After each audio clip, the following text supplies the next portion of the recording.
I've gone through the record because last day I completed last week Catalan now. How define Catalan? It's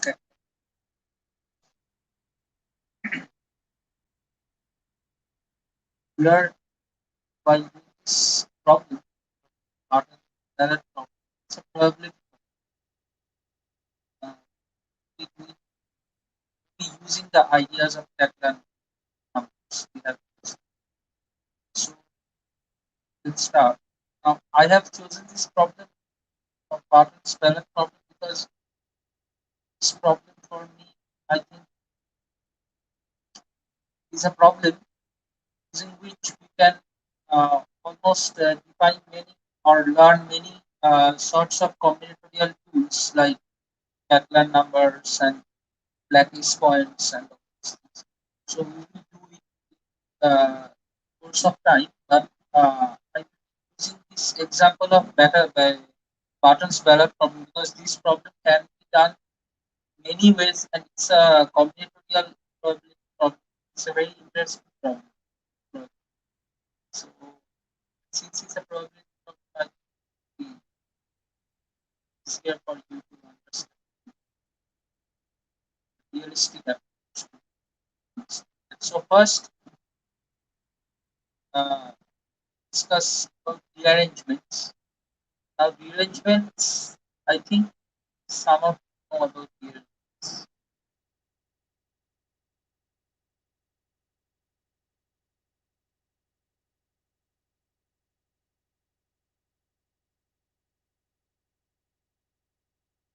Now can anyone tell me what is rearrangement?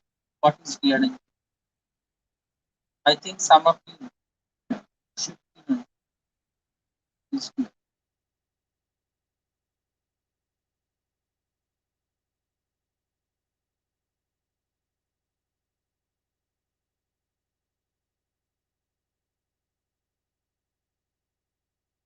Anyone would like to share your ideas on rearrangements?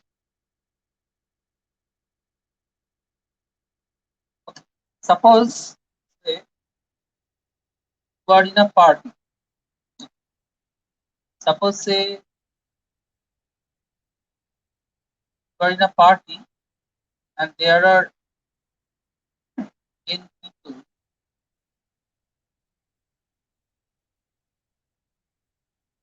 the party.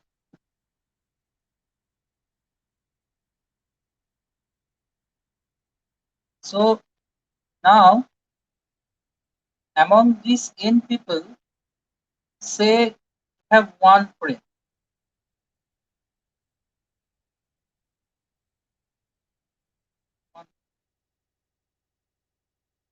Now say you have now suppose say that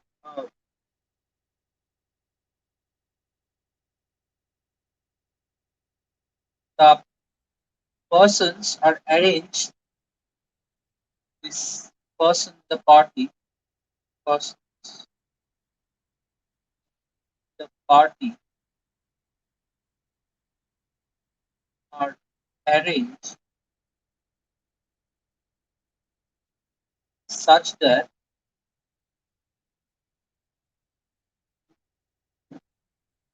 and your friend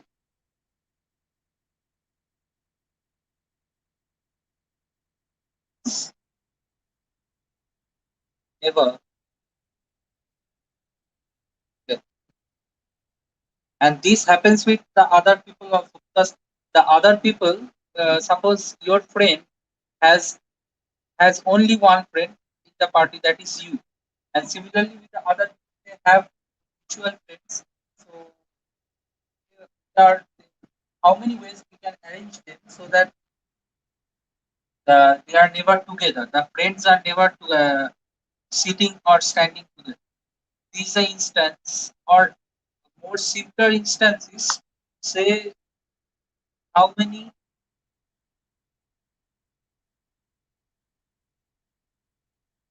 ways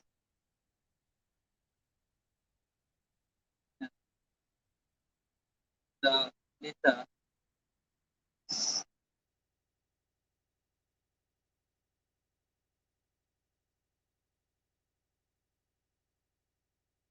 the letters of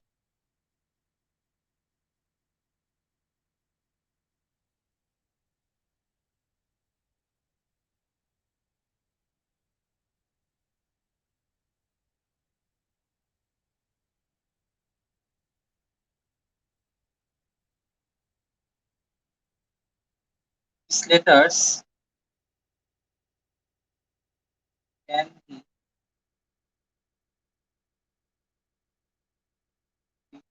studied that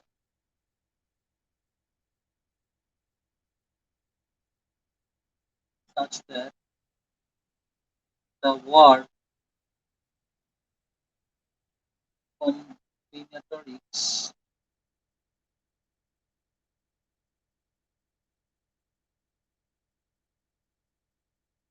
is never formed. So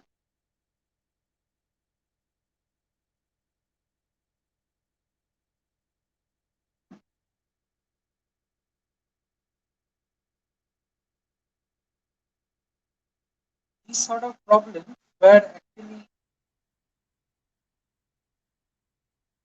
say it's more like the letters this suppose taking this example of combinatorics, uh, these permutations the C can never occur in this first position. Similarly, O cannot be second position. The M cannot never be the third position anywhere else than the third position. So here, these sort of problems use this uh, term or use this way of counting called Derangements. That is, we say these things can be done in n ways. That is, even in objects,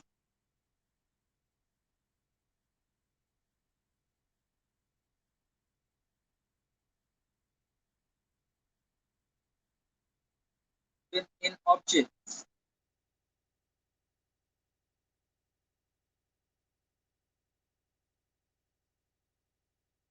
the number of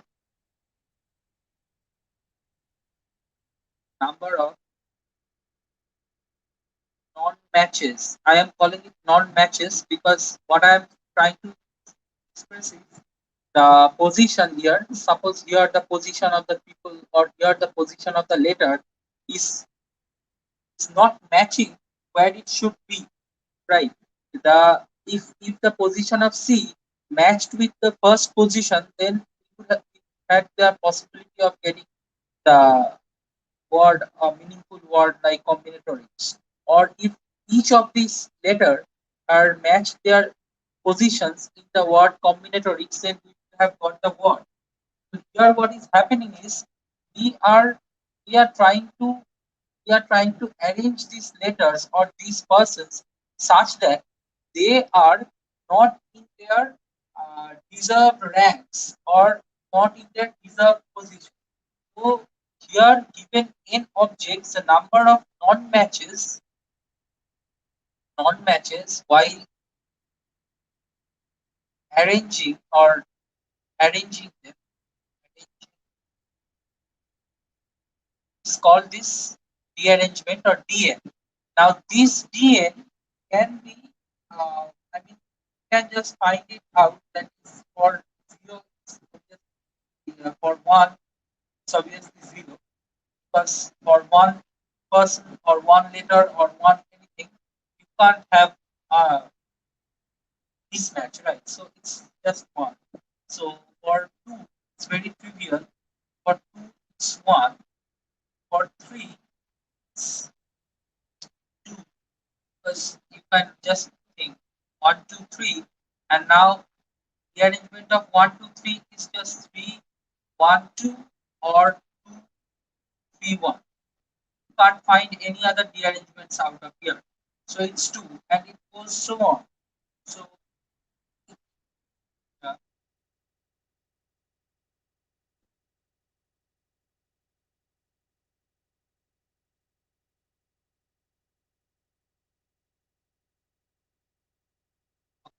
uh, what is your name?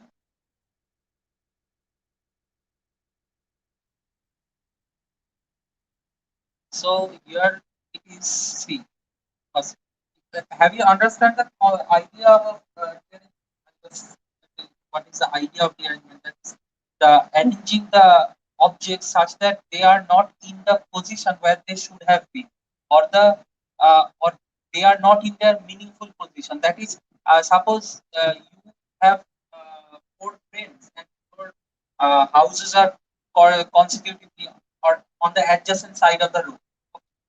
4 of your friends have houses consecutively on the same side of the room. Now, I'm saying that I'm going to place 4 of you in each of the houses such that no one of you are in your own houses. Are you getting my point? Are you getting my point, Isha? So here what I am doing is 1, 2, 3, 1, 2, 3 is a conventional ordering or the conventional housing plan. That is 1 in the first position, the 2 is in the second position, 3 is in the third position. Now I am arranging 1, 2, 3 in such a way that I will never put 1 in one's deserving or meaning. That is why I am calling this non-match. You may find it some other language or literature books also. I am just trying to explain what the idea is. The nomenclature is not at all important.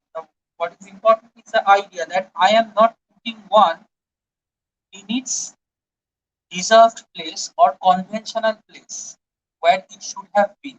So one should have been in the first place, 2 should have been in the third place, 3 should have been in the should have been in the second place, and 3 should have been in the third place by convention or by the ranks of each number. But what I am trying to do is I want to put 1 anywhere else but his own place. That is either here or here. That is only the 2 ways I can put 1, right? So now if I put 1 in the second place, the 3 I have to put it here because I can't put 3 here because this is the 3's legitimate place, and automatically 2 goes to the place of 3. So we are getting a rearrangement that is 1, 2 and 3. Either of them are in their own place. Similarly, here we can do is we can't put 2 here because this is 2's legitimate.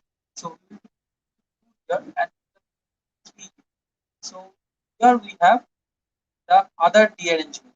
That is, here also you see 1, 2 and 3 are not in their legitimate places or the are in the correct ordering. In fact, any subsequence of uh, 2 and 3 are not in their own places. So that this is what we call the rearrangement. Now see the sequence of 1, 2, 3, we can do it in only in these 2 ways. That is why we are saying that D3 is 2. Are you getting my point? It's clear now.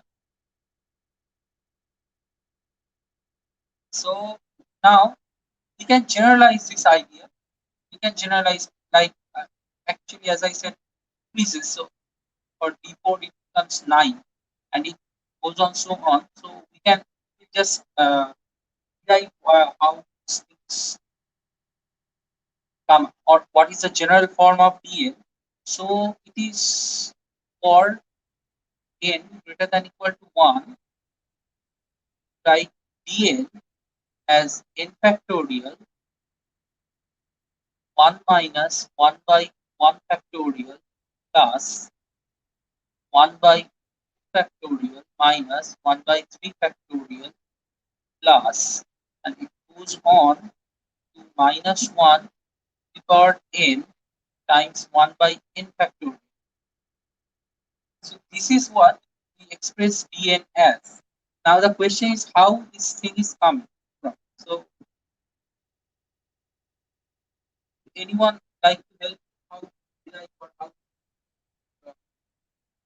prove that this is what this is a computational structure of the have everyone got the idea of dearrangement clear? Because I myself when first taught to me I don't know why it was like that, but uh, I had a lot of confusion in understanding. So I don't understand why I had that much of confusion uh, I had. So I am just asking anyone have any doubts in the idea of rearrangement? Because if you can't get the idea, you will not get the best parts. Because here the idea is very important that it is you are ordering this or permuting this in such a way that nothing is in their own places.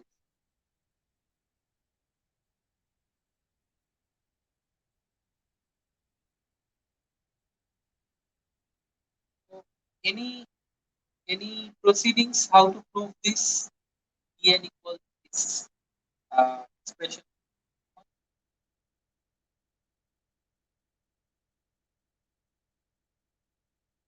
Yes.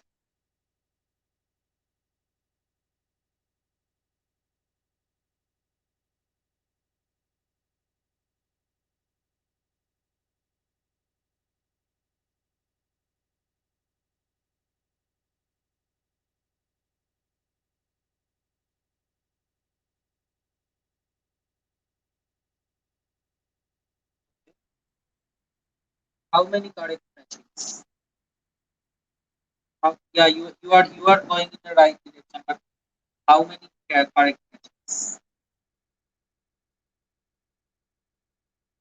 But telling that it's there are you're right. There are total effects of arranging the in objects. It's fine. Now the matchings. Now as I was saying here, this previous page. See the matchings can be of many ways. Let's take one for instance. Now we put one in here or here. These are the only places where we can put one. Right. So there is no match with 1. Okay. But now I can put 3 here and 2 here. So we have one match here. And I can put 2 here and 3 here. So we have another match here.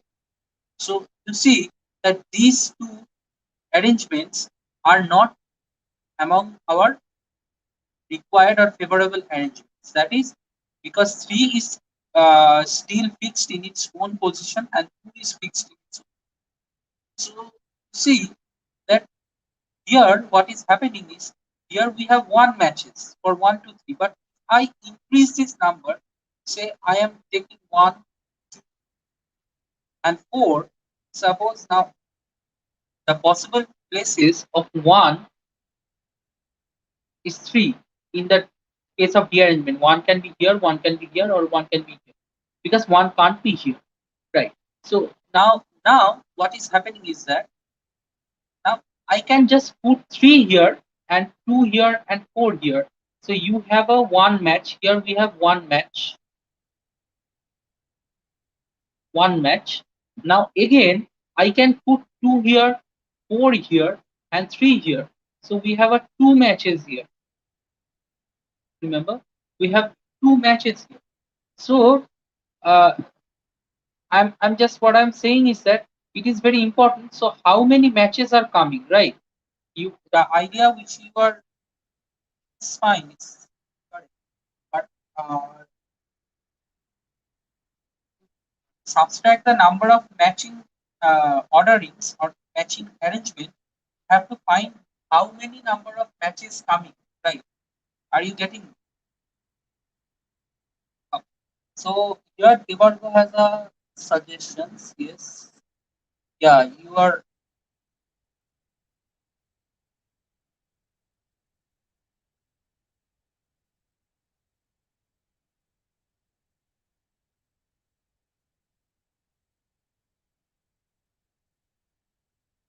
Yeah, yeah, yeah. I got Devargo. Yeah, I will be coming to that recursion relation of uh, dearrangement. But before going to the recursion relation, I want to just compute this or derive this expression without using recursion, because I will just discuss about the way of uh, computing dearrangement. So we will do that. But before, have you any suggestions? Because the way you can everyone can see the chat. They were have suggested a way of finding dn from a recursive way. That is, we find a recursion with dn. The recursion, actually, the recursion which comes is n minus 1 times dn minus 2 plus dn minus. This is a recursion which comes, and he is suggesting that we can find this form from this dearrangement. That is right. That is absolutely correct. But I am trying to prove this without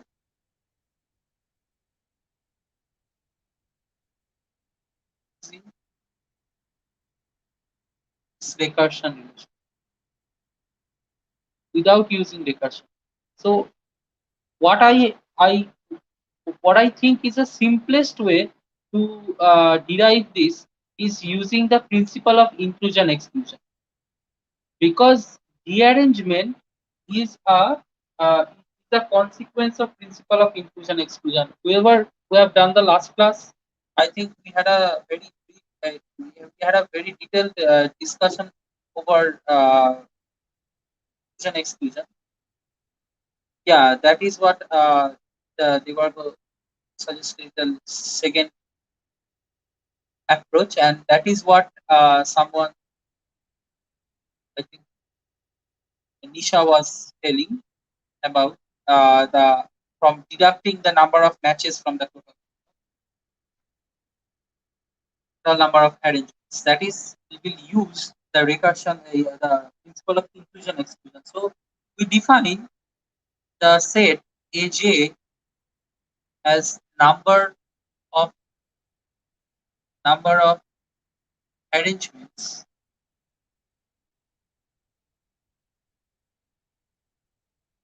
arrangements with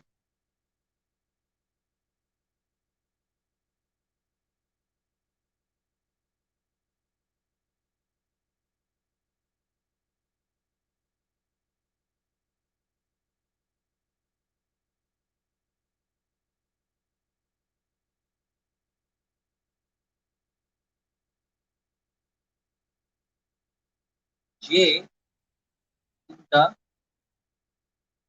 original position. Okay.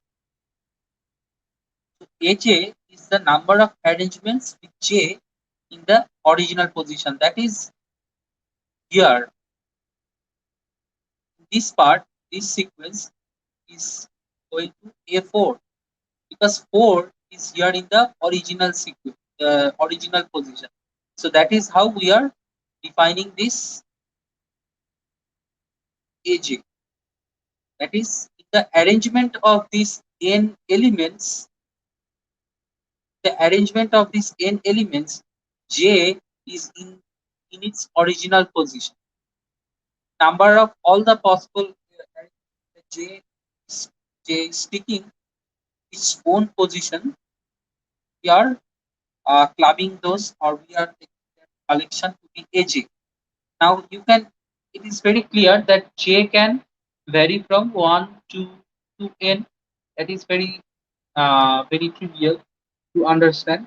So you see that what we need to find is Dn, that is the mod of, or the cardinality of, A1 complement intersection A2 complement intersection A3 complement intersection, or uh, you can just write complement as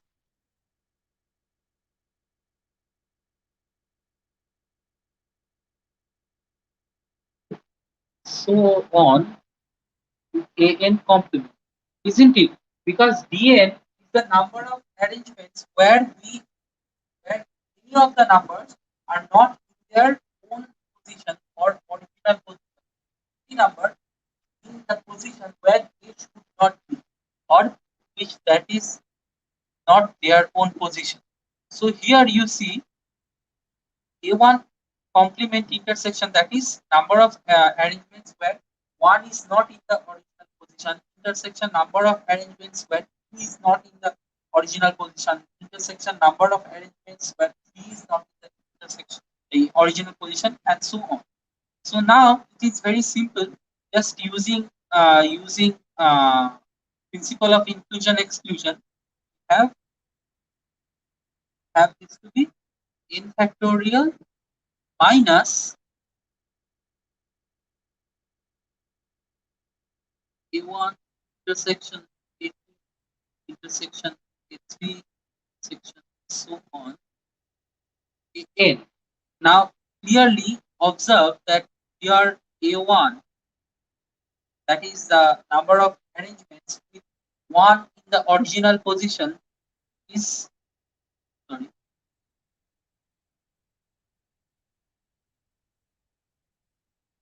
one in the original position is n choose.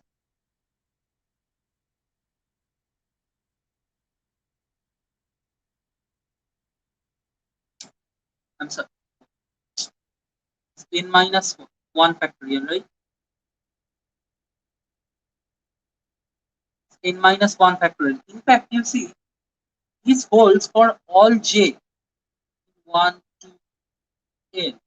So we can write the mod of aj is n minus 1 factorial, because you have n places and here j is fixed in this ith position, or I is fixed in this, as I have written j. So j is fixed in the jth position, and all the n minus 1 on elements can be arranged in n minus 1 factorial ways. Now again, like this, ai intersection aj is n minus 2 factorial for all I greater than equal to, or all j greater than equal to I. It's the same thing. So it's, you can understand why this is n minus 2 factorial, right? Because you have fixed the ith number and the jth number in their own position, and the n minus 2 leftover numbers can be arranged in n minus 2 factorial ways. So in this way have intersection of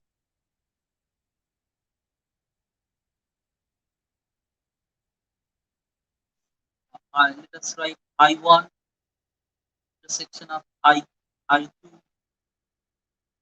intersection of IK, that is the K intersections, the cardinality of such K intersection is n minus K factorial. That is, K of the numbers are fixed in their own position, and the rest n minus K numbers are permitted in n minus K factorial ways, where I1, I2, IK are some permutation of K numbers from the set 1 to n. From the set you choose any k number, and that those k numbers intersection is. So you can understand that by the principle of inclusion exclusion, we have this to be sum over ai minus sum over I less than equal to j, the cardinality of ai intersection aj and in the three intersections,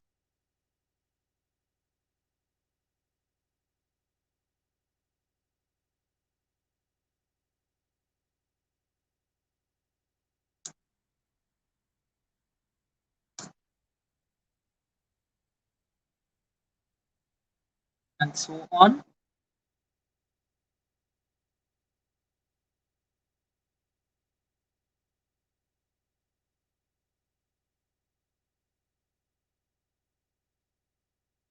So on to intersection of all the sets. So now you can just find this out. Dn is equal to n factorial minus remember the form of principle of inclusion exclusion. When each of these sets are identical, have identical cardinality, it becomes n choose 1 mod a1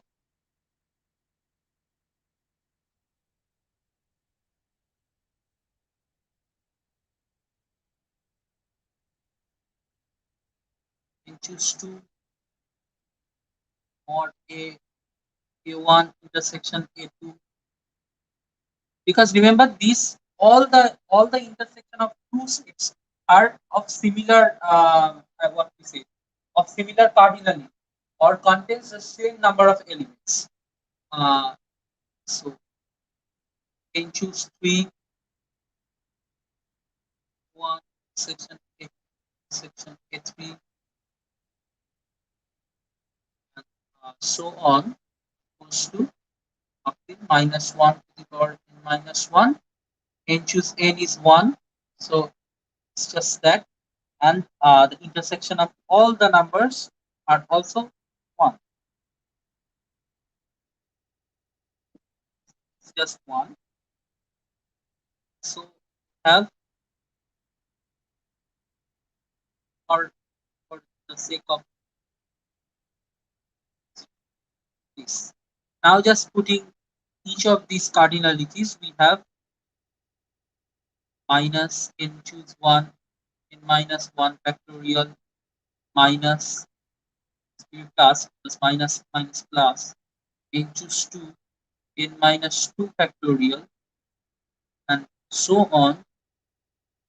This will become minus 1 to the power n. Remember, because minus is getting minus 1 is getting multiplied, and this is just 0 factorial, because as I have told that if we take k numbers from this set of 1 to n, we have minus k factorial. So when we are taking n numbers, that is k is equal to n, is 0 factorial, that is 1. So now we can just understand from here that this is n factorial by 1 factorial plus n factorial by 2 factorial, because here in minus 1 factorial gets cancelled, here in minus 2 factorial get cancelled, and it's so on, goes to minus 1 for n. Now just taking n factorial to be out of the everything, so we are having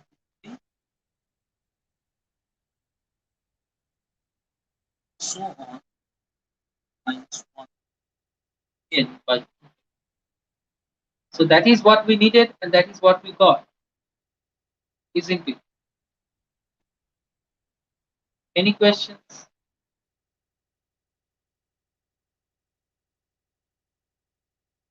Any questions?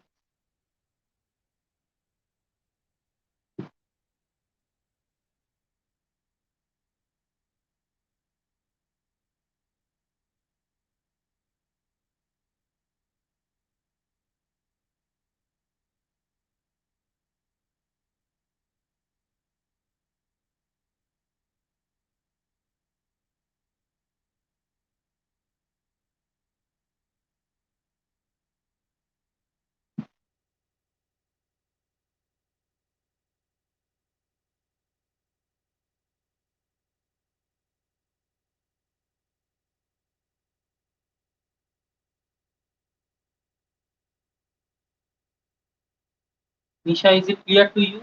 You are having some questions.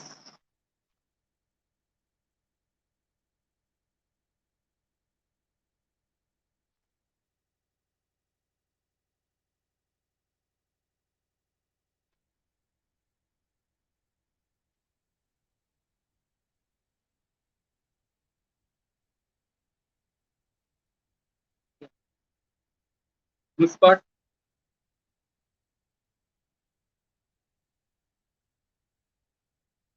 Yeah, they are the intersection. That is, as I was speaking, when just listen carefully what I am saying.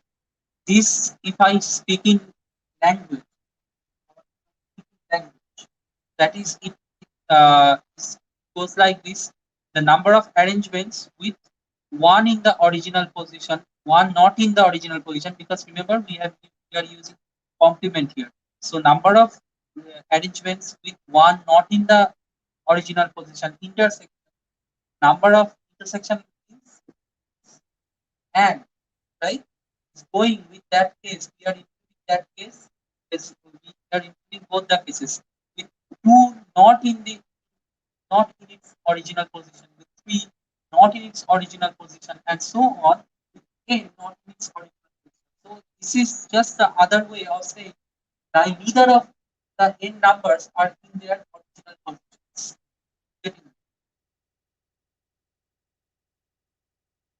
And for any doubts, if you have, I think you haven't attended the class of last day, which I did, principle of inclusion and exclusion. You can go through the recording of that class. You will find it class 2 or something. It's class 2. This is the class. This is the previous class. So now, now before going to the recursion, LCM. So before going to the recursion, let us just make some important deductions here, because this is a very important way of verifying whether your answers in probability problems are correct or not. Sometimes you get some very non-trivial answers, and I find this using the idea of derangements or something like that. We cross-check or verify our answers which we have got in the probability problems. So before that, I just uh, want to notice that this series have a very much a very what to say. You can understand that for saying also that this series is very similar to the series of E or the exponential series. So actually, what is done is that for n greater than equal to 7, it has been seen that the inverse of E, that is 1 by E, is almost similar to the dn by n factorial, because the error, that is the error is basically 1 by n plus 1 factorial. If you write the in my e to the power minus 1 series, that you know how to write it, I'm sure. So I'm not writing it. You can see that this error is this, and you can remember that for any number, take this number like 7, number greater than 7, it's already very big, because you just take this number n to the 4, the error is 1 by, you take n equal to 4, the error becomes 120, right? It's already a very small number, and if you increase this n, this error goes to zero almost. So practical purposes, what we do sometimes is we see, we estimate the inverse of E with n minus 1 n by n factorial. Now here is a very important observation which I can't resist from discussing, is that uh, when you are doing probability problems where you are say you are using, or dealing with the cases of um, at least getting something, at least you are dealing with the events where you have this kind of requirements that or at least one of the, or at most this amount of event is happening, or neither of them are happening. These sort of scenarios, you see that we often use the Poincaré's we often use the Poincaré's theorem that we have learned in first year. And last day, while teaching principle of inclusion and exclusion, I discussed a very brief about Poincaré's theorem. But what what what happens is that these these series these series have a very close relevance with the binomial PMS or binomial CDMs. Okay, so you see that when you are doing problems, if I'm just my mind is very void of that type of problem now. It would have been better if I some examples, but maybe some other thing. Because since it's not a probability class, I haven't thought about discussing this, but I think it should be discussed. So when you are doing these sort of problems with at least and all those things, at least one of the events happening and all these things, always check whether that probability is converging to this number, e to the power minus 1, the series of e to the power minus 1. I'm saying this is a way of verifying whether you are correct or not. Because sometimes you have numbers or you have probabilities in such a very nasty kind of series you can get. Suppose number of the probability such that as Devarko was giving the example of 10 people, you can go to the chat and see the setup that Devarko was talking, that 10 people are the party and their hats are being interchanged. So neither of them is wearing their own hat. So probability that neither is wearing their hat. This is this is very easy, right? This is just dn by n factorial. It's very easy. Am I getting, because the n hats can be interchanged or arranged in factorial ways, and n factorial ways can get a favorable outcome. That is, neither one of them are wearing their own hat, right? So our required probability is dn minus 1, and you see this is a number which is converging to e to the power minus 1, and you can actually what we say, you can actually on the sample space or the event space of this event such that we can use the format of at least one of the events happening. So what we can do is that without, when suppose we don't know the arrangement, then we will use Poincaré's theorem and we will derive the probability like this, because the probability will be just this part of the this part, which is the bracket. So this will be the our required probability. So in most of the problems where you are doing this kind of at least one of the events happening, either neither of the events happening, in these sort of formats, you will often face that you are getting this kind of alternating series. Always check before going to the problem or leaving the problem there whether the sum is converging to the e to the power minus 1 or not. Now, what is the significance of e to the power minus 1 with the probabilistic structure?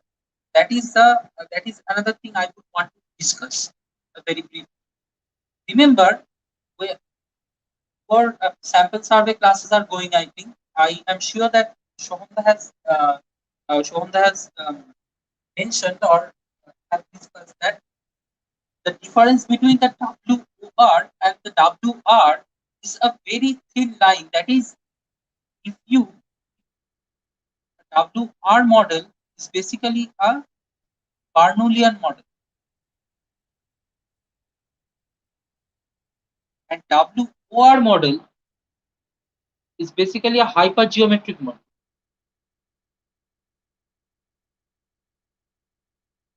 So if you so in other words, hypergeometric can converges to the Bernoullian or the binomial model, or a hypergeometric converges to the binomial model. This is a known fact, I think. Converges to the binomial model. I think you know this fact. And these binomial and hypergeometric is very closely related distributions. And on the other hand, binomial converges to Poisson. And e to the power minus 1 basically is the Poisson mean. I'm sorry, Poisson. It's for Poisson for the mean one. It's just this for x follows Poisson 1, right? So this is the basic structure. Any hypergeometric model or any kind of model where you are actually arranging these things, that is in WR. Now here it is actually a WR model basically, because you are arranging these things and you are not actually replacing anything with other.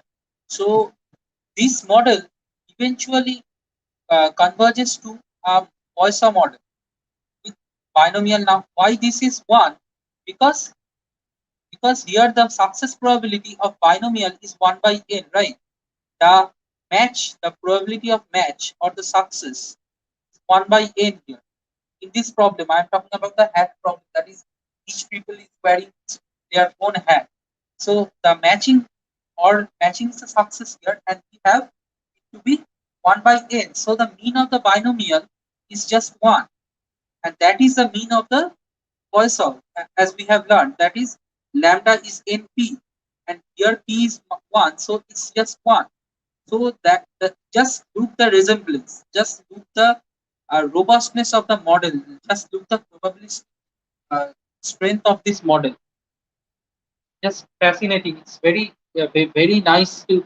The reason I am talking about this, nothing. It will not make you a very knowledgeable person with a discussion of 10-15 minutes. But you can go yourself and search for this related these relevances, and you can find your own model or own logic.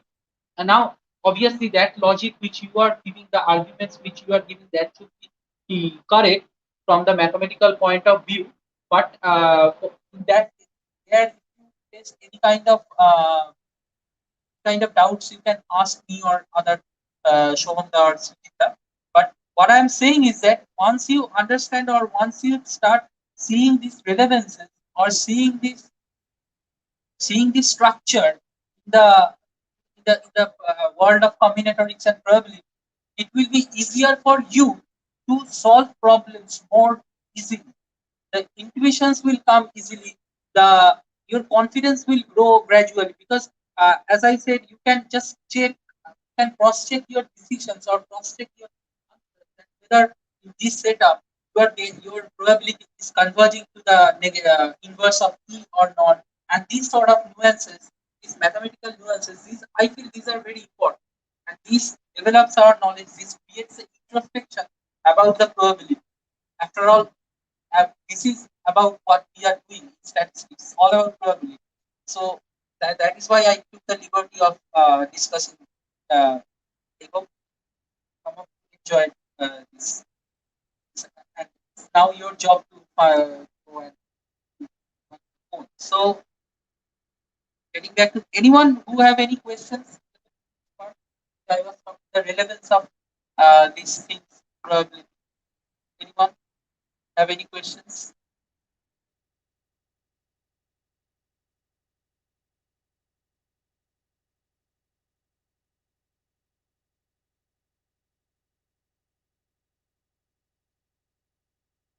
I hope anyone haven't feel bored, or anyone haven't felt that it's going above uh, or something like that. I don't not happy. So if that happens, please tell me. I just want to know about these things, which generally is not a very not the parts which are often talked about, but I feel these parts are very important.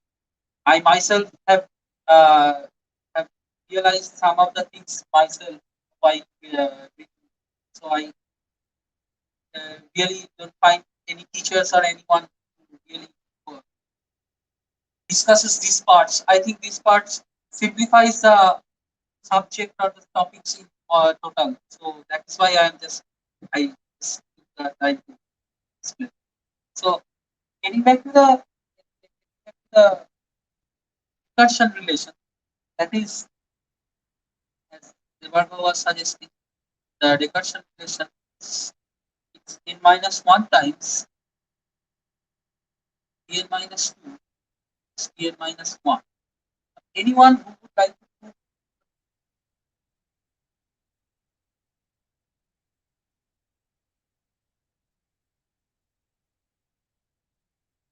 this as we know.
Anyone who would like to now this I always find proving these recursions very fascinating.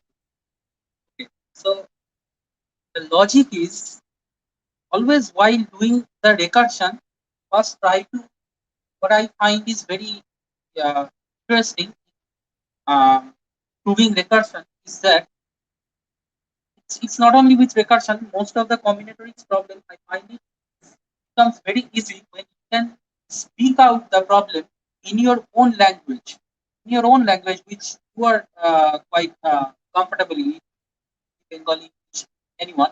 So what I can infer from here is this is DN. The LHS says it's just DN, and we know what DN is in the language. That is, DN is the number of given n objects, the number of non-matching arrangements. That is DN. That is fine. Now, how to read these RHS?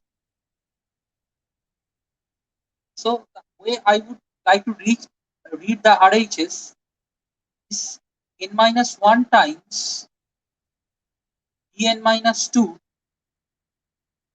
or sorry uppercase or minus 1 times dn minus 1. Now I know how to read dn minus 2 and do dn minus 1 because we have just discussed what is dn, and since we can read what is dn minus 2 and dn minus 2. You see that here we have three components in explicitly, that is n minus 1, dn minus 2, and dn minus 1. Now the question is how these things are coming. Let's take the example that Bertrand was giving, that there is n persons,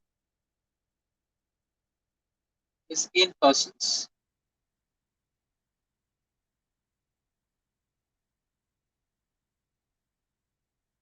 and there is n hats, or I would say houses, because I will not be able to draw a hat. It's very so we have n houses. So now what we will be doing, each of these people will go any of the houses which are not actually their house. That is, this person will go to any of these houses which are not their house. So suppose let let order the person as 1 10, and order the houses 1 10.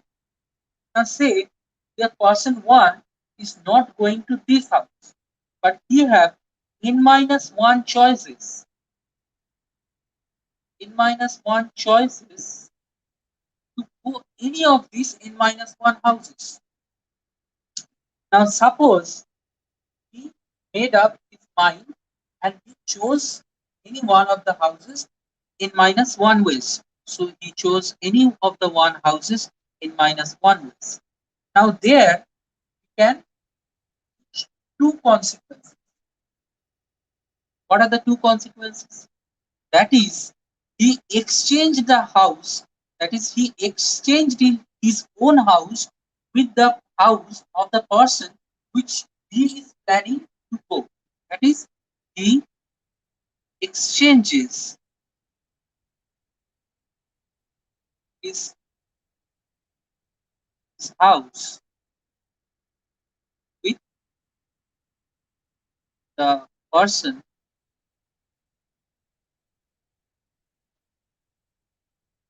whose house, the person whose house he is going,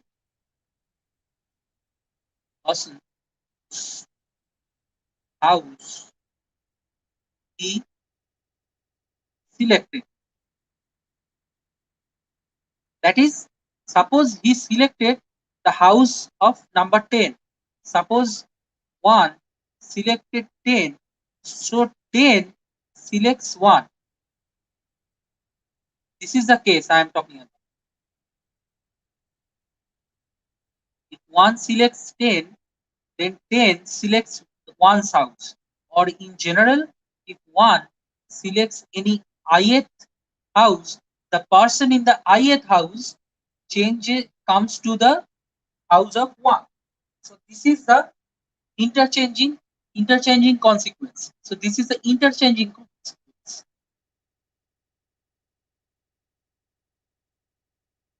Interchanging consequence.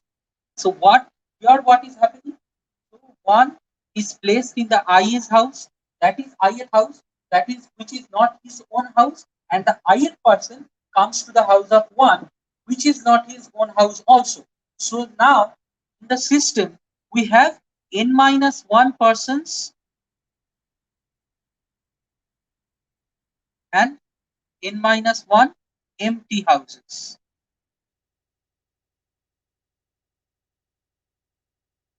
I'm sorry, n minus 2 persons. I'm sorry. We have n minus 2 persons and n minus 2, exactly n minus 2 empty houses. So you see, now this is again the problem which we are doing. And so this can be done by dn minus 2 ways. So from each of the n minus choices, we can have this as our first consequences. So the first consequences give us this number of ways. That is, so this from the first consequence we get n minus 1 times dn minus 2 ways. Now we will be looking for the second consequences. Now the second consequence. Any question? Any question? Anyone have regarding the first consequences? Any problem in understanding the idea of the first consequences? That how the interchanging is happening or like that? Anyone?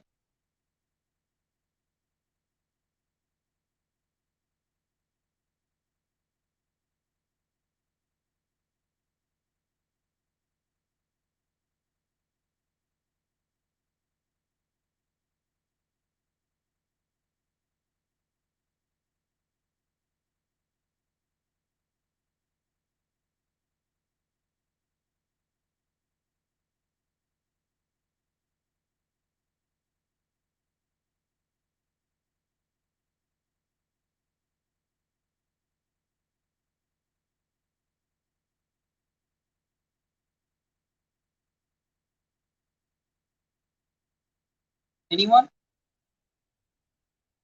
Any confusions?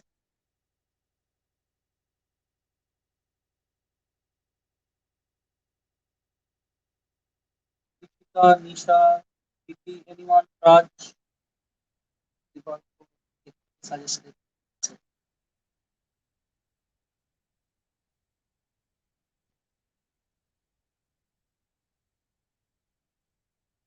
Okay. So moving to the second consequences, here the first person decides just to choose the number house. He doesn't care about interchange. So here no interchange. This consequence I name as no interchanging consequence. That is, he just picks any one of the house, leaving his own house, and he moves into that house. So what he does, he picks a house, leaving his own, and moves in straight away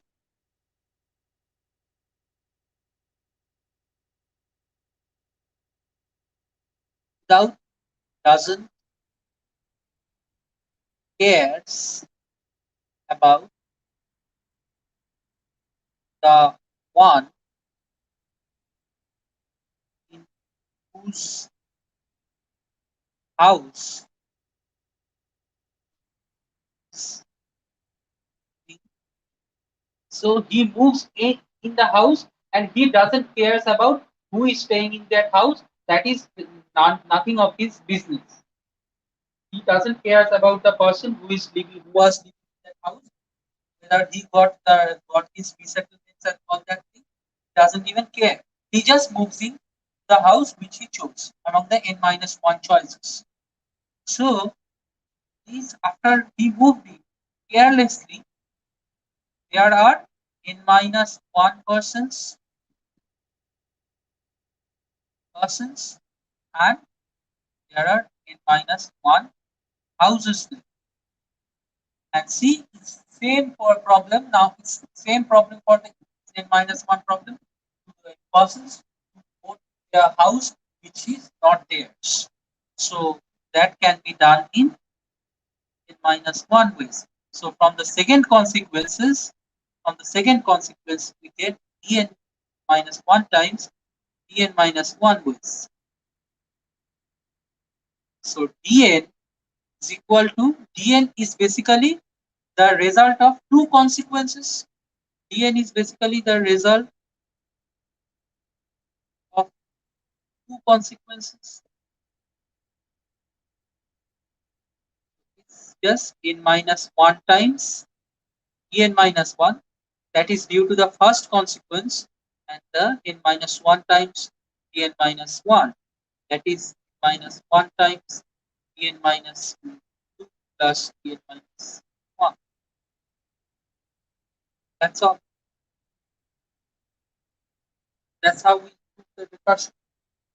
and you can try it yourself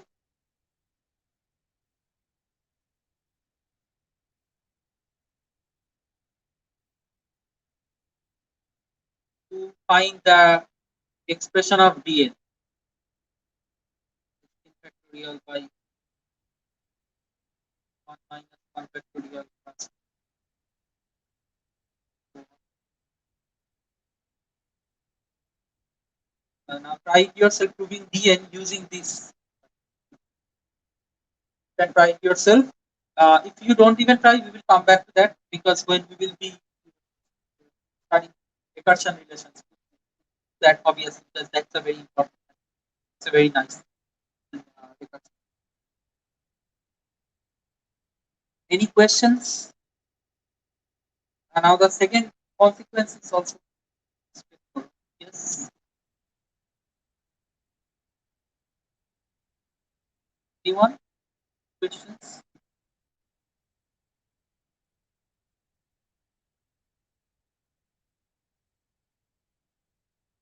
Someone was whispering.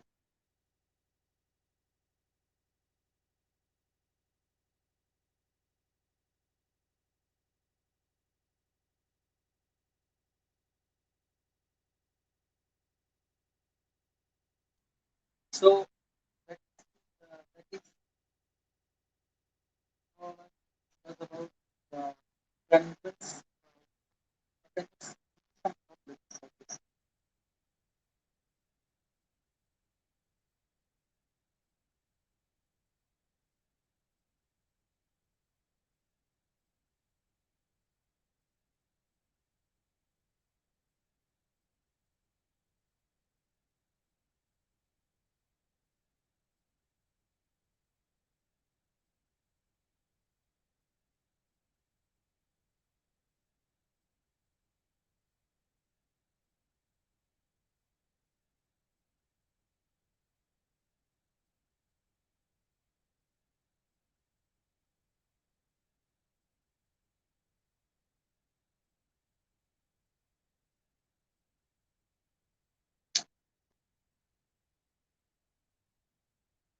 Before moving to the Barton's Ballot problem, this problem want to give you uh, for you to do.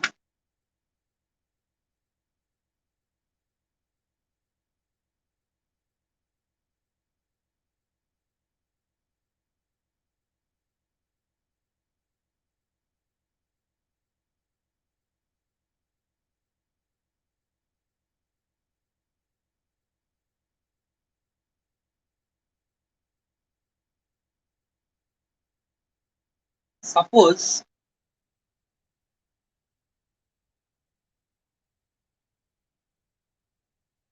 there are n persons in a party. Now, this is a problem which I'm just framing it now. Okay. So there may be some problems. It may be uncomputable also. Just I don't think it will be uncomputable, but just try it. And if you get stuck anywhere, you can ask. Okay. So there are persons in a party, and as I was saying, each person have one friend. Each person have one and only one.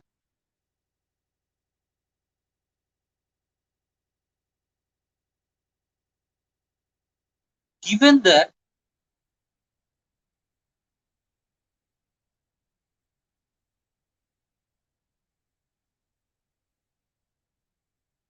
the first each of the persons, given that each of the persons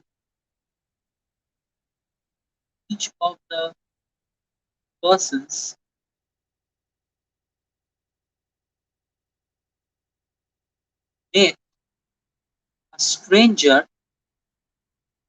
Stranger means who is not a friend.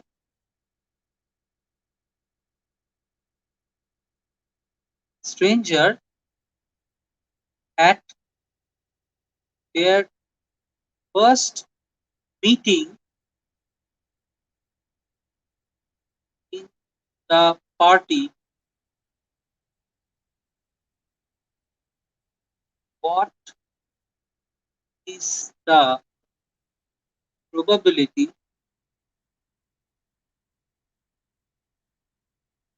the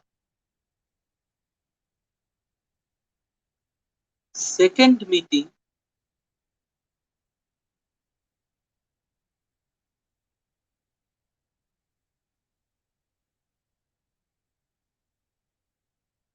and the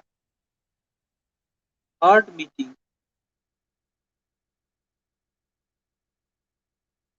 will also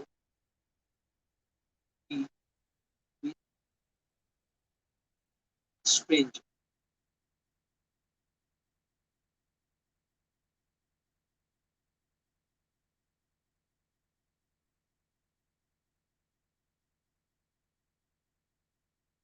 Any problem in understanding this problem? Any difficulty in understanding this problem?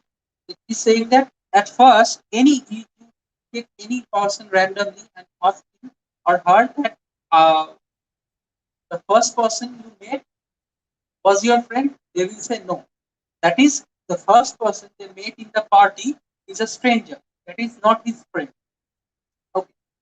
The second person he meets is not his friend. The third person he meets is not his friend. Or I can frame this problem in a different way, that given that the first meeting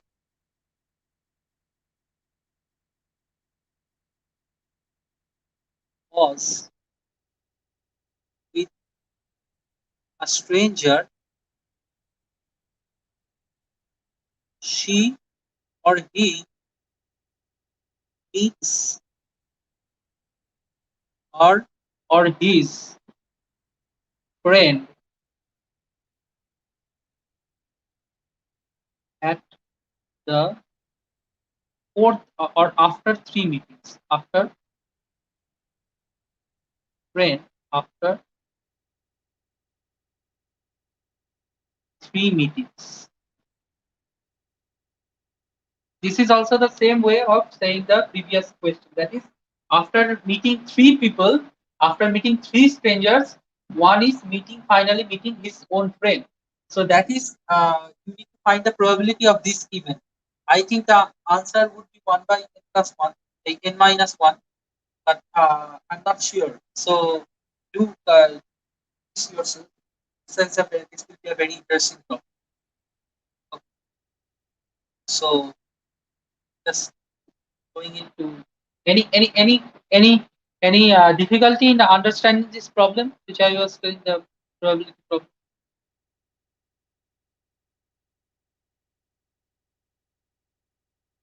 I hope not. So this final topic and the most nice topic, that is Barton's Ballot problem, or sometimes it's also called Barton's Ballot Theorem. Okay, so now since election is approaching very fast, especially for the Bengalis here. How many are Bengalis here in our class today? I'm from Bengal. How many of you are from Bengal here? Debargo is from Bengal. Nisha is from Bengal. And Vicky and Raj. Ishka is not from Bengal.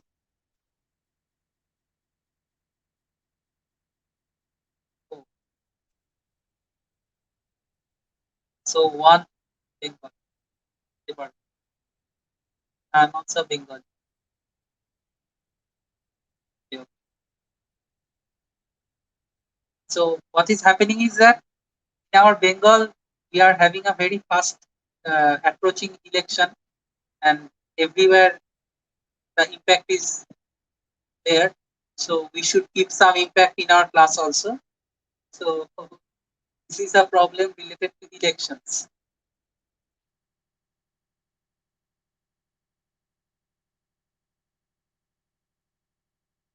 So here what is happening is that there are two candidates, A and B.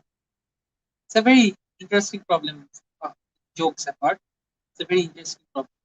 I had discussed this problem from a different perspective, from the different point of view in our problem solving classes of the junior batch concept. So Ishika should not be actually unaware of this problem. So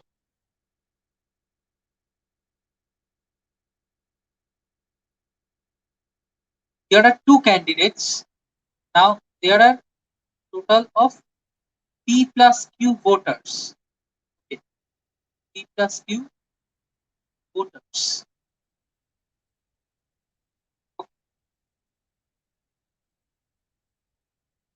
Now A gets P votes, or I would say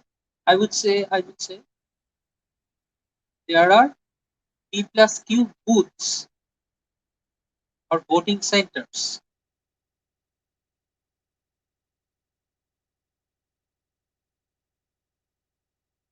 Voting centers. Now P A won the P of these centers, and B won in the Q of these centers, and P is greater than Q. That is, eventually A won over B. So eventually A won over B. So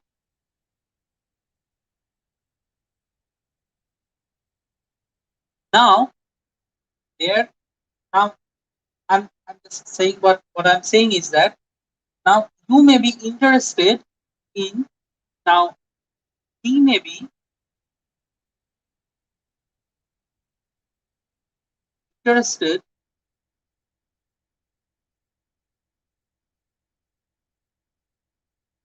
to see whether A is A has got A has got the mandate uniformly or not. That is that is what does this sentence means? That is we may be interested to see whether A got the mandate uniformly. That is, in most of the that is very um, very obvious that given P is greater than Q, A won over B, so A got the maximum mandates. But what may be our interest is while counting the votes randomly in any random order of the voting booths or the voting centers, whether B A was leading B throughout the counting. So this means whether A was leading B out the counting. That is, you take any order of the voting booths or the voting. There are suppose P plus Q voting ballots for each from the P plus Q booths, and you are counting from each ballot. So now each ballot you take any random sequence or any random ordering of the ballots, and every sequence you will be seeing that A is always leading B by some margin. So this is what I am calling the uniform mandate of towards A. That is, A is uniformly ahead of B throughout the counting. That is, it was very obvious, or A is a natural deserving candidate, because something what happens in democracy or democratic system is that sometimes the votes get nullified. Okay. when you have very two strong opponents and you are voting to rather inferior opponent, your votes are getting nullified. And due to your votes are getting, now I am not talking about politics here, I am talking about simple mathematics. So when your votes are, some of the votes are getting nullified, the fights between the two powerful opponents or the two powerful competitors gets margin, or they, one of them eventually wins, but some of them wins by a very small margin. That is not what we should call, in my opinion, that is not a very fair voting, right? Because if you have a kind of, if you have a 40% votes to A, uh, say, 25, or, yeah, a 25% votes to B, and C secures, say, um, secure 50% votes. B secures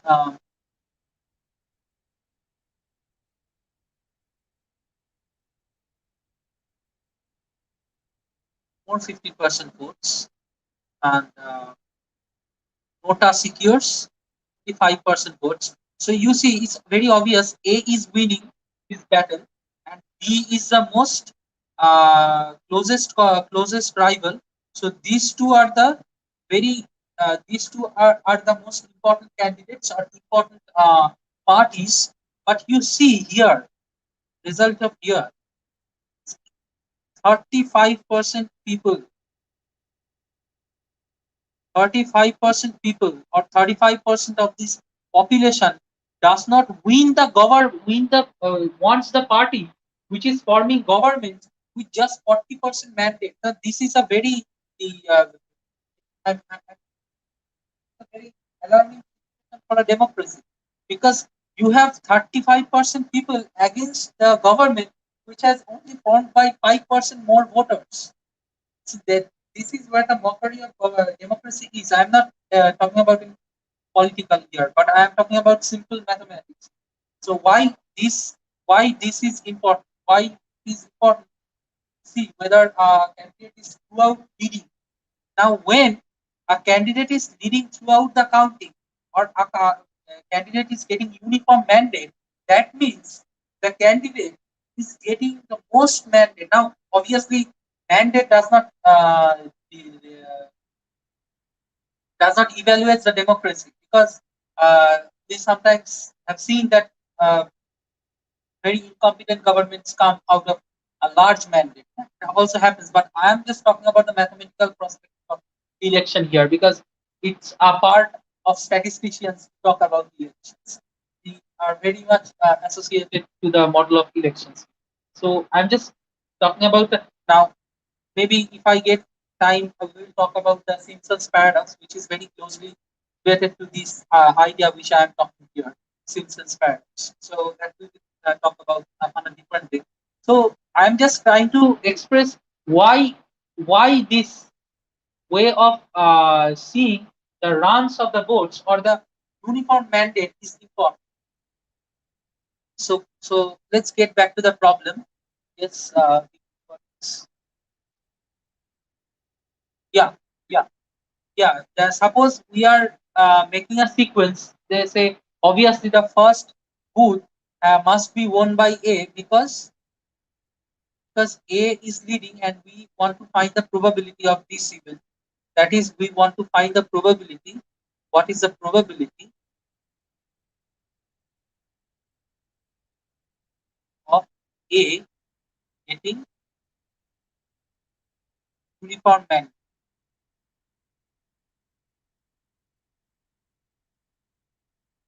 Now, this is what we want to find, and obviously, so basically we want. So our favorable cases is the runs of counting or the sequences of counting counting where A leads A is leading B throughout. That is, if I just write a random sequence, say in the first ballot A won, the second ballot again A won, the third ballot B won, the fourth ballot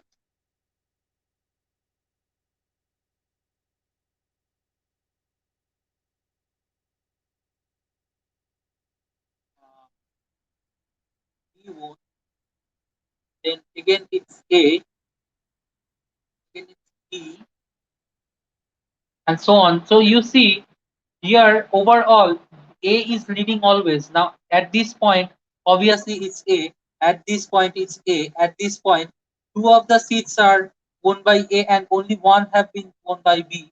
So A is leading here, there also. Here the ratio is 3-1. Here the ratio is 3-2. So it goes on like this. It, our favorable sequence is those sequence where A is always strictly ahead of B. That is, a tie is not at all tie is not at all a consequence. Tie never occurs. Neither B leads. This is the property of our favorable sequences. So, like in the now, can you the ones who have who are present in the last class of the Catalan number, can you now figure out the similarity between the Catalan number and this problem? In the Catalan number, we had two plus ones, two n plus ones. Sorry, we had n plus ones and n negative ones, and we were Cn was the number of arrangements such that any partial sums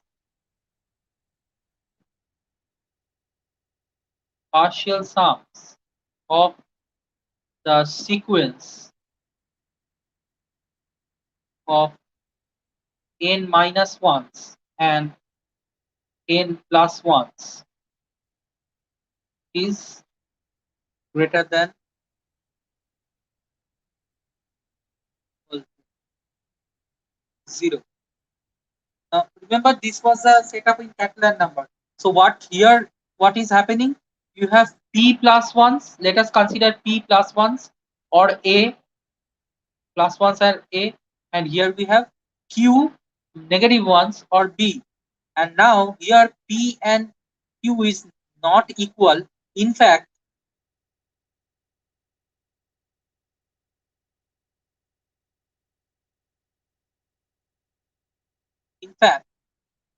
p is greater than q, strictly greater than q. So this is the setup. So what is the probability? That is our question. So like the Catalan number, we will be doing here also. Let the total number of sequences be Tn, and we know the total number of sequences is p plus q factorial by p factorial by q factorial. That is p plus q choose p. This is the total number of total number of sequences. So now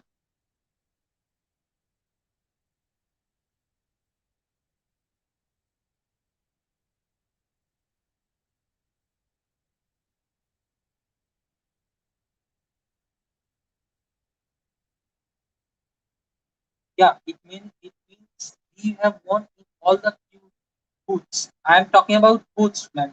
Here we are not about chances. Here p and q are not probability. Here P and Q are numbers of booths in which B have won, and in which P are the number of booths in which A have won. Now, since A have won in most number of booths, so A won, right? A won the election. But what we are interested is that whether A has got the uh, what is the chance that A has got a uniform mandate. That is, while counting while counting the from the votes from the booths in any random order. Suppose we have n booths, or here p plus q booths, and we are taking each ballots from each booths, and we are just taking any ballot and counting the votes in any random order. What is the probability that A will always lead B? That is, what is the probability of getting such a sequence of PAs and QBs such that A is always leading B in throughout the sequence? Are you getting here in this the sequence I wrote down? Let's take B is equal to 3 and Q is equal to 2. So this is a possible sequence which we are interested in, or this is a favorable sequence, I would say. That this is a sequence of 5 booths where A has got uniform mandate. That is, A is leading B throughout his county, throughout the county. So that is what we are trying to do. Now, if you have attended the last class of Catalan number, you will realize that we have done the similar setup in Catalan number. I told last class that we will be discussing this problem this class. So last class, what we did is that we had 2n now 2n elements where there are n plus 1 and n negative ones, and these n positive 1 and n negative ones are arranged in such a way that you take any partial sum from the first term to any kth term of that sequence, and that sum will be always non-negative. That it could be 0 or 1, but it's not negative 1.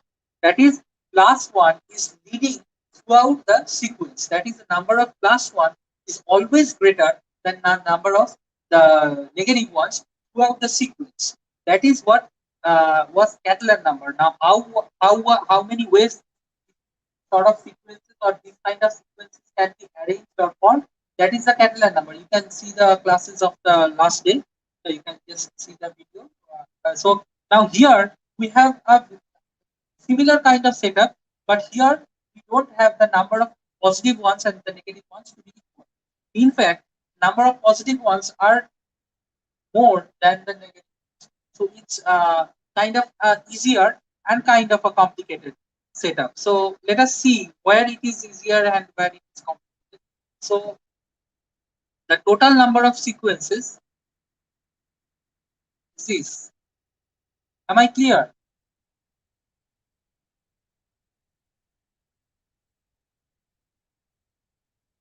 Am I clear? The query you have.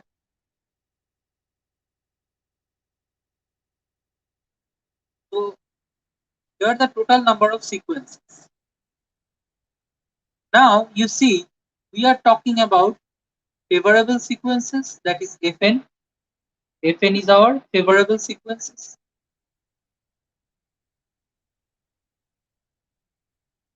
That is the sequences where A leads B throughout, and there are the bad sequences. That is where tie occurs or B leads initially.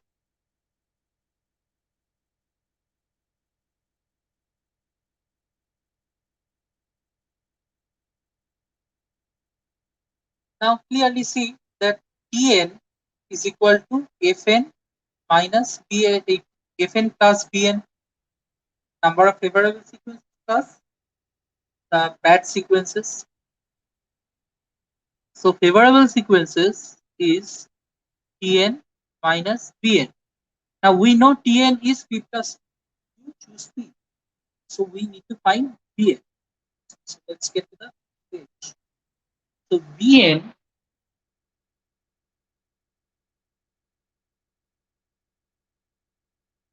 is the number of possible sequences where a tie occurs or B links for the first time. Okay. Now we will show a bijection between the sequences where a tie occurs or tie occurs and the sequences and the sequences where B leads initially.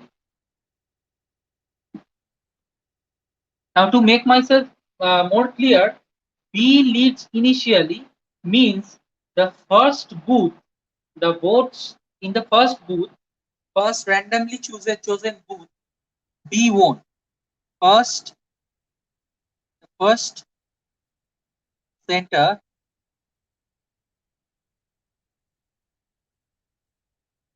B won. That is the sequence starts with B. Sequence starting with B. So what this means? This means number of sequences where tie occurs is equal to number of sequences which starts with B winning the first center. Now we will going to prove this. We haven't proved it yet. So how this thing is happening? How to prove this? Now see, let us consider this. Suppose say A starts as usual because A is eventually, and let us consider that A is starting this um, pattern. Okay. For without loss of generality, I'm just taking A is starting. You can take it B starting and you will see. So A is starting and eventually a tie occurs. That is A leads, then B recovers one vote, then again A leads by two votes or two votes, then B equalizes. So this is the point of tie. And then it continues and eventually A wins because A has won most of the booths because A have won the P booth, so it's obviously A wins. Eventually A wins, but this is the point of tie we got. Even though A is starting this sequence, A is starting with a lead, we come across a tie. So you see here that up till this point, the number of booths won by A and B are same. So we can put this A, this B, or this any of this B before this B. We can arrange this like this. Arrange it like this. We can easily arrange this like this. This is also the same sequence, just and eventually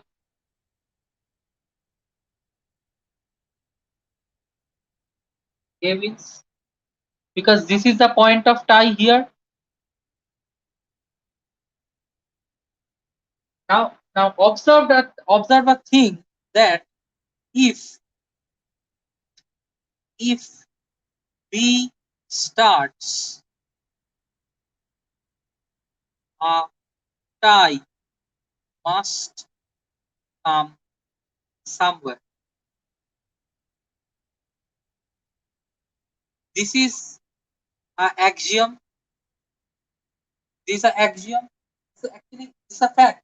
It's a fact because A is leading, so A is winning. So if A is winning eventually, that is we know that A is winning eventually. So even if B starts, A will win eventually. So at some point, A will overcome the number of booths won by B. So at some point, even though B is starting, there has to be some tie at some point.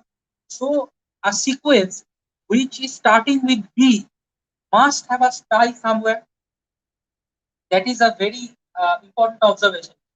So you see that we are taking a sequence where tie occurs somewhere at this point, and before the up till the tie occurs, we can arrange these A and B's such that B starts the sequence and it doesn't change anything.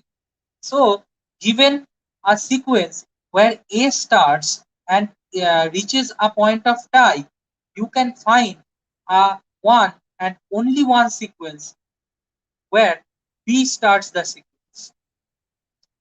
This sequence belongs to the LHS, that is the sequence where the tie occurs, and this type of sequence belong to the RHS.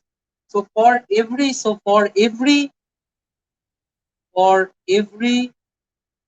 sequence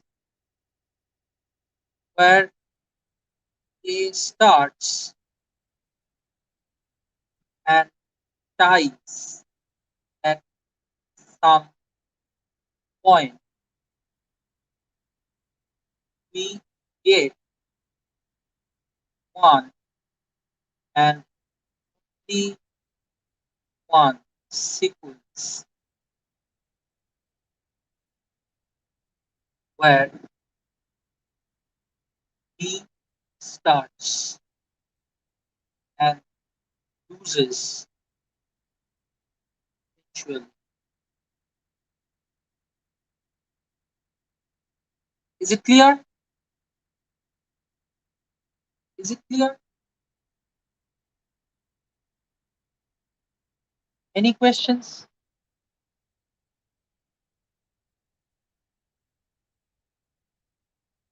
I know it's a very bit complicated, but just take your time to verify this.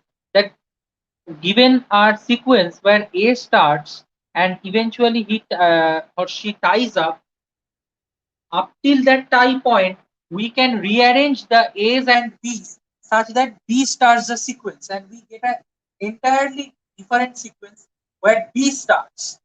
But it's the same sequence because we are getting it from the just the permutation of these sequence of booths result up till the tie has occurred. The sequence where A started.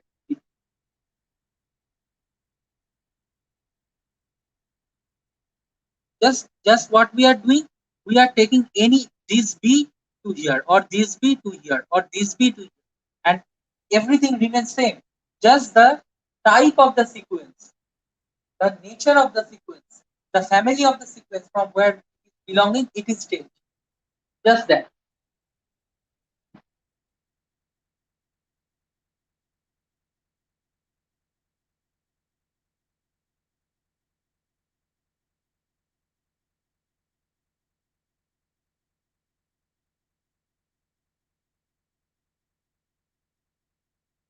Any questions?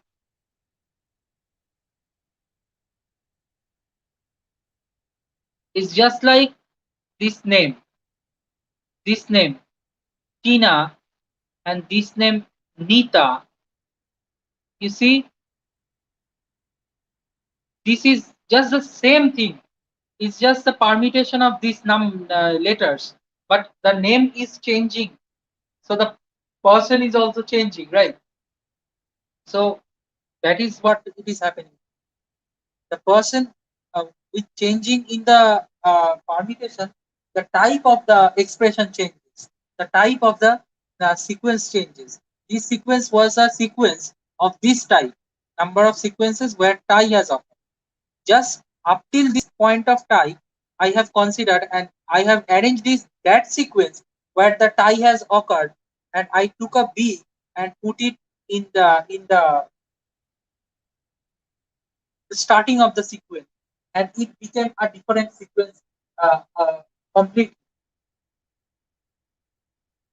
But the the ingredients of the sequences never changes. So just like in the name Nita, the ingredients never changes from the Tina, but they are from different name. They are from different names. They are different names. Persons. Yes, someone was asking something. Yes.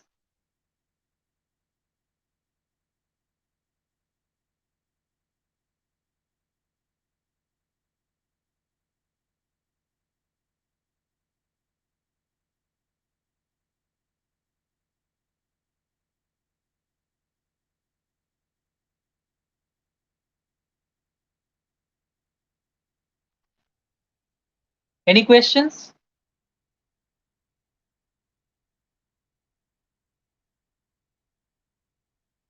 Yeah. No, we are not. What we are interested is one number of arrangements. I am saying the number of sequences you can get. This is just a particular sequences. Now you can get many other possibilities. What I am saying is that number of sequences where A starts winning first or first in the first group, but eventually reaches a tie. These sort of sequences equals the number of sequences where B starts the first group, that is B starts the lead, but eventually he loses. So that is what I am saying. I am talking about the number of sequences. I am not talking about any particular sequence. I'm see I have taken without loss of generality. Without loss of generality, I have taken a sequence where which is starting with A and eventually ending with a tie. I'm not ending with a tie. At some point, it is reaching a tie. So up till that point of tie, you have equal number of A's and B's before that time, considering that point, isn't it? From the starting point, just observe this, that from the starting point till the point of tie, you have equal number of A's and B's, isn't it? So I am just putting a B from there, those number of A and B in front of A. It's like here we have 3A and 3B. I am just taking one B and putting one of these 3B and putting it before A. So it remains the same. Up till that point, the three A's and three B's remains the same. I am not adding any B or I am not subtracting any A out of the sequence. The sequence remains the same. Just the property of the sequence, the nature of the sequence changes.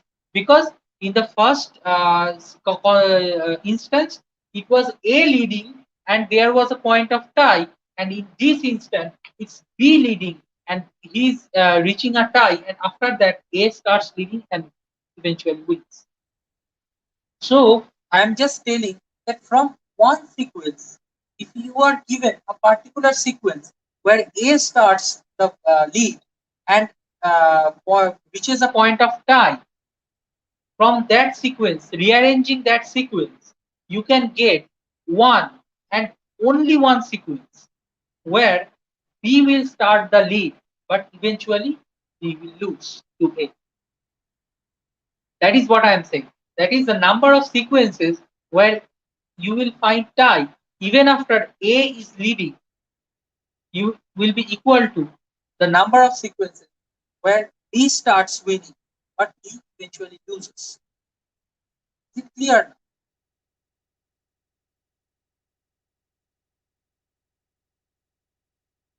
Yeah, yeah.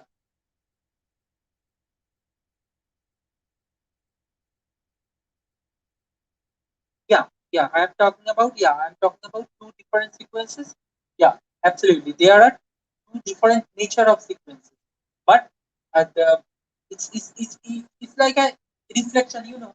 So from each of these sequence have one and only one image. That is what I'm saying. From each of these sequence.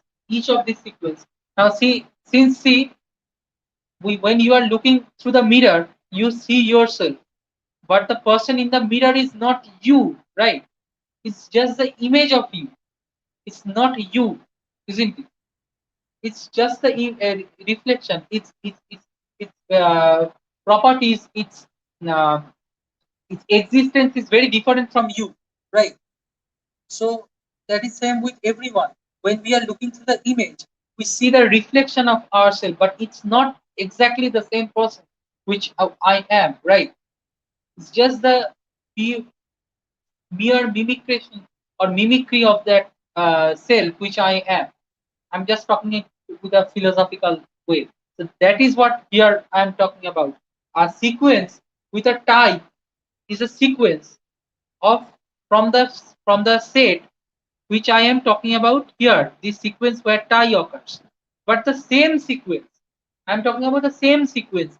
Just arranging that sequence a bit, it becomes a sequence which is of a different nature, a nature where B starts the lead.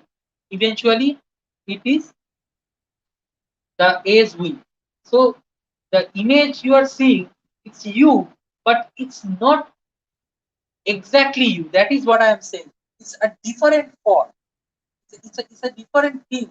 It's a different property. It's having some different property. Like the example I gave with names. The Tina and Nita, they are the names of two different persons, but with the same ingredients. Are you getting me?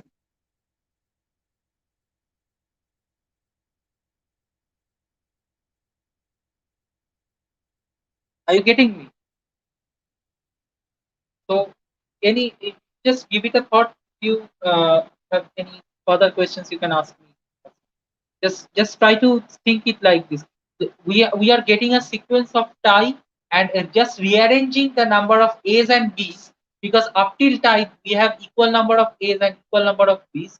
So we are rearranging the number of A's and B's such that B is coming in the front. So from each sequence of type, we can have a sequence which is starting with B. And so we can establish a bijection or a equality in the number of sequences where tie occurs and in the number of sequences where B leads the lead. B starts the lead. So our Bn is equal to 2 times the number of sequences with a tie. So we need to find the number of sequences with a tie. Right? Is it clear up till now?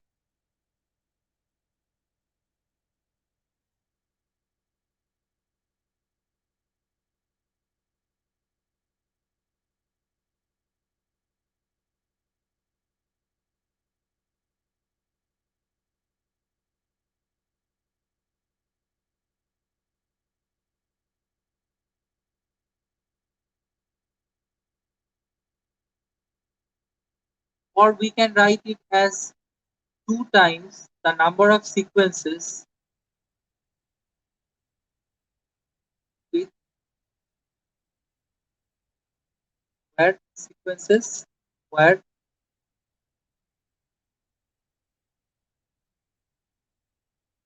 B starts the lead.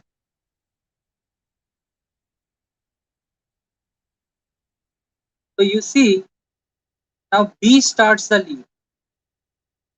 That is, in the first sequence it's B, and there here we have P plus Q minus 1 blanks. So it's P plus Q minus 1 factorial by, we have Q minus 1 B's because we have fixed a B in the front position. It's P factorial. That is, nothing but 2 times p plus q minus 1. Choose p. So we have number of favorable sequences as 2 minus, number of bad sequences as 2 times p plus q minus 1. Choose p. So getting back to here, our required probability of uniform mandate is equal to Fn by Tn.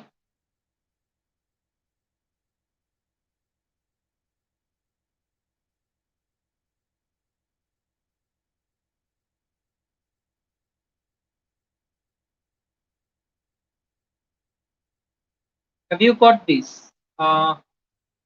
See, number of bad sequences is just the sum of the sequences where tie occurs and the sequences which start with B.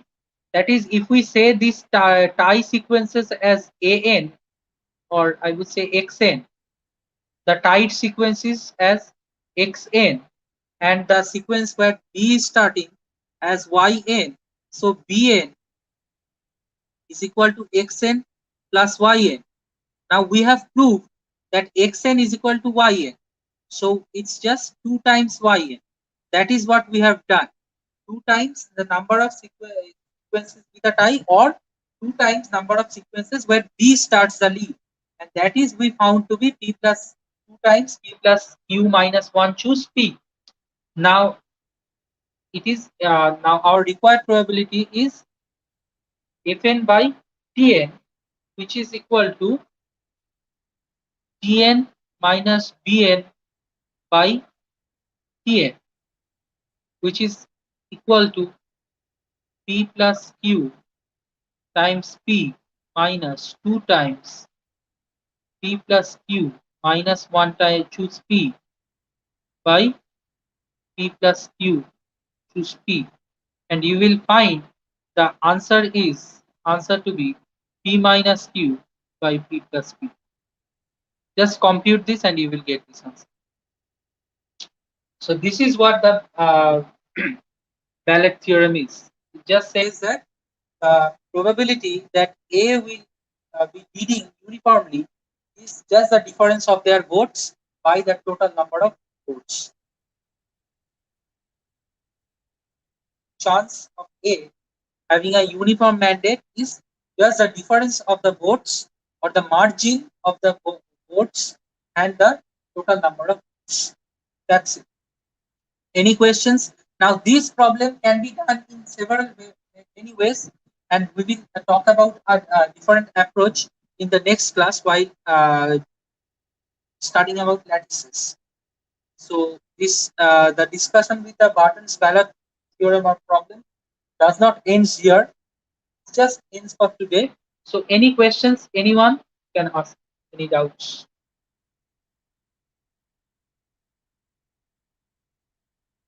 Any doubts? Okay, thank you. So that's it for today.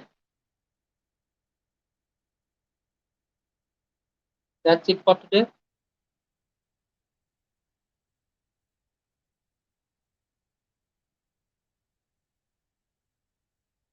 Thank you.